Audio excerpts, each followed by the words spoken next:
Welcome to back in another video. आज हम सब जो है इस वीडियो में गोले का आयतन हम लोगों ने जब बेसिक क्लासेस में पढ़ा होगा 9th या 10th में कि 4/3 πr³ आता है। ठीक है। सो आज हम लोग स्फेरिकल पोलर कोऑर्डिनेट से देखेंगे कि इसका 4/3 πr³ कैसे आता है, क्योंकि अभी मैंने इसके पहले जस्ट लेक्चर एक वीडियो डाला था जो इस स्फेरिकल पोलर कोऑर्डिनेट्स के ऊपर। ठीक है, उसी का हम यूज़ करते हुए उनके जो लेंथ एलिमेंट्स हैं dr, d थीटा और d फाई। ठीक है, जो लेंथ एलिमेंट्स हैं उन्हीं का हम 3 टाइम्स प्रोडक्ट करते हैं तो मुझे एक वैल्यूम एलिमेंट मिलता है। तो उसी वैल्यूम एलिमेंट्स की जो लिमिट्स होती हैं, मतलब आर कहाँ से कहाँ वेरी करता है, थीटा कहाँ से कहाँ वेरी करता है और हमारा फाई कहाँ से कहाँ वेरी करता है, इन सब की लिमिट्स में रखेंगे और देखेंगे वैल्यूम 4/3 πr निकलता है कि नहीं। ठीक है, सो लेट अस स्टार्ट।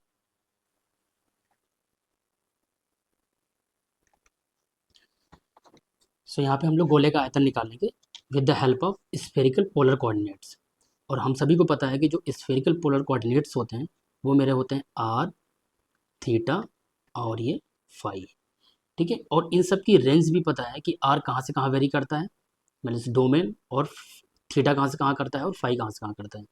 तो अगर आर का देखा जाए तो आर जो था वो 0 से greater than equal to but less than equal to infinite. जो थीटा का वेरिएशन था, डोमेन था, वो थीटा ग्रेटर देन और equal to 0 but less than equal to पाई।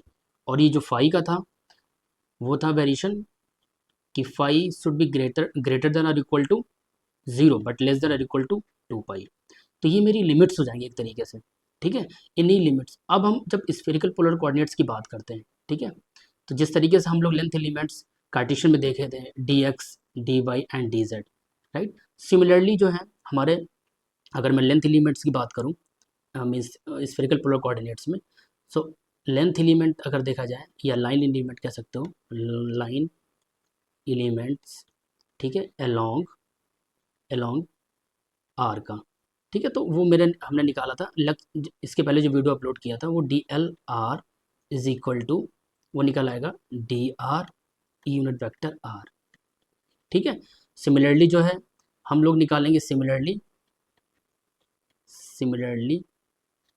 ये जो निकलेगा DL वेक्टर और थीटा, ये कितना था R D theta unit vector theta, equation number second. और ये था हमारा अलोंग थीटा। और उसी तरीके से and d phi unit vector, ये हमारा कितना आर साइन थीटा, और ये हो जाएगा डी फाई यूनिट वेक्टर और ये फाई यूनिट वेक्टर, और ये हो जाएगा हमारा line element along the phi. ठीक है, अब हम क्या करेंगे, जिस तरीके से हम लोग जब वैल्यूम निकालते थे कार्टेशियन में, तो length means d x, d y and d z करते थे। सिमिलरली यहाँ पे भी वही चीज़ है कि वैल्यूम अगर एलिमेंट निकालते हैं हम लोग, राइट, वैल्यूम एलिमेंट। ठीक है, और वैल्यूम एलिमेंट को हम कंसीडर कर लेते हैं, ठीक है, डी वी से। सो मान लेते हैं वो है हमारा d we.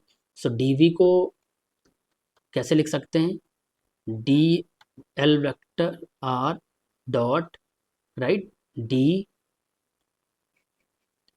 Vector theta cross length element और ये फाई। ठीक है, इन सब की वैल्यू रख देते हैं हम लोग डायरेक्टली।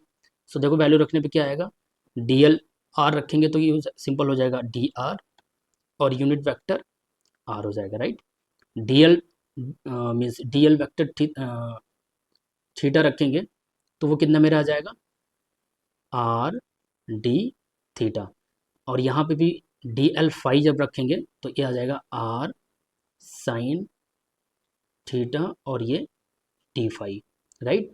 और मेरा क्रॉस प्रोडक्ट होगा किसके किसके बीच, ई यूनिट वेक्टर थीटा क्रॉस ई यूनिट वेक्टर फाई। और इनका जो क्रॉस प्रोडक्ट मिलेगा वो किसके होगा, वो ई यूनिट वेक्टर आर के होगा।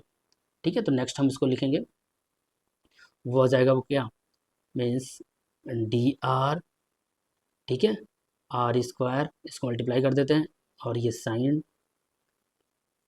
थीटा और ये हो जाएगा डी थीटा और ये डी फाई। ठीक है, और उसके बाद ई आर डॉट में ई डॉट आर, तो ये क्या हो जाएगा, ये हो जाएगा 1। ठीक है, ये 1 हो जाएगा, डॉट प्रोडक्ट सेम जो है यूनिट वेक्टर्स का। तो अल्टीमेटली मेरे पास जो वैल्यू आई आर साइन थीटा और डी थीटा, और ये हो जाएगा एक तरीके से d phi and d r. ये वैल्यूम एलिमेंट निकल आया हमारा स्फेरिकल पोलर कोऑर्डिनेट्स में। अब मुझे जो रेंज पता है, इंटीग्रेशन मीन्स डोमेन जो आर थीटा और फाई का, इनमें वैल्यू रख देते हैं। सो वैल्यू रखने के बाद इनकी लिमिट्स, तो हम मान लेते हैं ये 0 से कैपिटल वी से, जिसका वैल्यूम जो है वी है, और एक रेडियस मान लेते हैं, लेट अस से ए स्मॉल आर रेडियस है स्फेयर की, वो 0 से आर वेरी कर रहा है, ठीक है। और यहाँ पे इंटीग्रेशन क्या करेंगे, पहले तो हम लिमिट पाई की जो लिमिट्स रखेंगे, मतलब थीटा की, वो 0 से पाई, और फाई की क्या हो जाएगी 0 से 2 पाई, और मेरा वैल्यू में लिमिट पूरी की वैल्यू क्या थी, r square sine theta d theta और डी फाई और ये डी आर, ठीक है।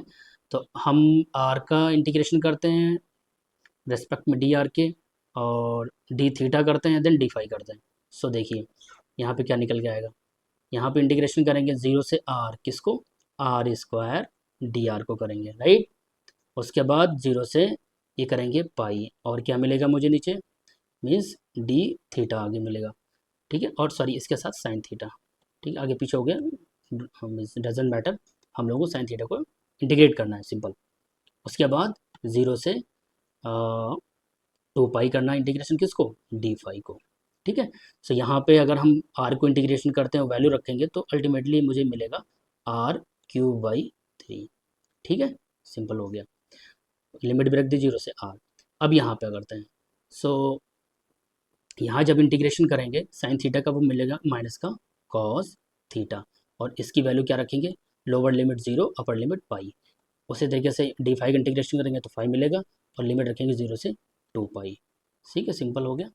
सो यहाँ पे कितना हो जाएगा, ये हो जाएगा आर क्यूब बाई 3, और यहाँ पे लिमिट रखेंगे माइनस का कॉस पाई, समझ गए यहाँ पे, और माइनस ऑलरेडी रहता है, और यहाँ पे भी माइनस करेंगे माइनस का कॉस 0, ठीक है, और ये हो जाएगा हमारा इधर 2 पाई, ठीक है, क्लियरली है। अब यहाँ पे क्या हो जाएगा, आर क्यूब बाई 3, तो कॉस पाई की वैल्यू कितनी होगी, -1 होती है, तो माइनस माइनस +1 देन 1, और ये क्या हो जाएगा 2 पाई, राइट। इस तरीके से ये 2 और ये 2 4, और ये आंसर अल्टीमेटली आ गया हमारा 4/3 ये रिक्वायर्ड वैल्यूम आ गया आयतन के यहाँ, ठीक है। तो इस तरीके से हम लोग ये हम लोगों ने बेसिक क्लासेस से पढ़ा होगा 9th की, इसका वैल्यूम हम लोगों ने रटा था एक तरीके से, कि वैल्यूम गोले का आयतन 4/3 पाई आर क्यूब होता है। यहाँ पे मैंने देखो, यहाँ पे जो मैंने वैल्यूम जो निकाला है, वैल्यूम ऑफ स्फीयर, गोले का आयतन, आप सभी को समझ में आया होगा, ठीक है। सो थैंक्स फॉर वॉचिंग, मिलते हैं नेक्स्ट वीडियो में।